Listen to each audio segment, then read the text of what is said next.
Ehk siis triggerid. Deklareerime siia jälle siis endal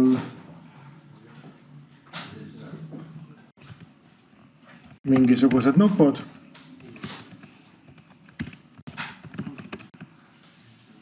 Teeme siis seti reseti ja teeme siia mingisugune ühe triggeri ka.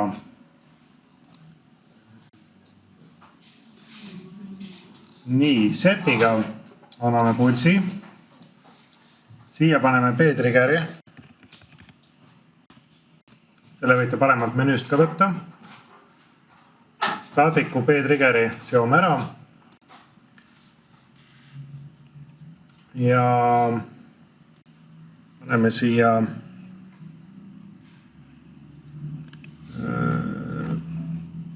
ühe siis ütleme mälu. Kes nii mälupiti ka. Praegu te võite siia midagi muud ka panna. Mina panen lihtsalt seti siia praegu. Selle mälu külge, et siis on mul hea lihtne näidata. Et seda mälu ka resettida on meil vaja reset nuppu. See on ka puhtalt sellepärast, et teile praegu siin näidata, kuidas see asi töötab. Nii, laeme sisse programmi. Hetk aega.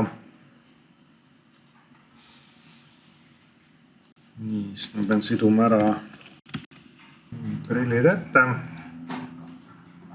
Õige programm käima. Nii. Ühesõnaga, siin on meil reseti nupp ja siin on seti nupp. Lükkasin seti nupu sisse, seti nupp on sees, mälu läks tööle. Ta on seti nupu välja, mälu jäi tööle. Ta annab ainult ühe pulsi, ta annab nii lühikese pulsi, et siin selle koha peal te ei näe, et ta lülitaks. Aga ta paneb selle mälu tööle. Et selles toggle'i ülesandes, mis teil on, toimubki see B-trigger, teeb seda nii kiiresti, et te ei saa sellest aru. Et ma paningi siia selle seti lihtsalt selle pärast, et ta jääks sisse. Et te saaksite aru, et ta läheb sisse. Muidu see käib nii kiiresti, et te ei näe mitte midagi. Põhimõtteliselt siin on teil see näide olemas. Osaliselt ma praegu teine osa on siin all kinni. Et see sama static, mis siin on edge, lihtsalt on kasutatud nagu mitut, on ta räisse pandud. Ta ei pea nii olema, aga ta võib nii olla. Sest see, mis on siin pool, see on täpselt sama. Ta vajab ise enda tööks seda ühte bitti siit. Rohkem seda bitti mitte kuskil mujal ei kasuta. Sa kasutad seda järgmist bitti. Siin oli siis mälu pandud ja siin on ka see on sisuliselt ka mälu. Lihtsalt on kirjeldatud erineval viisil.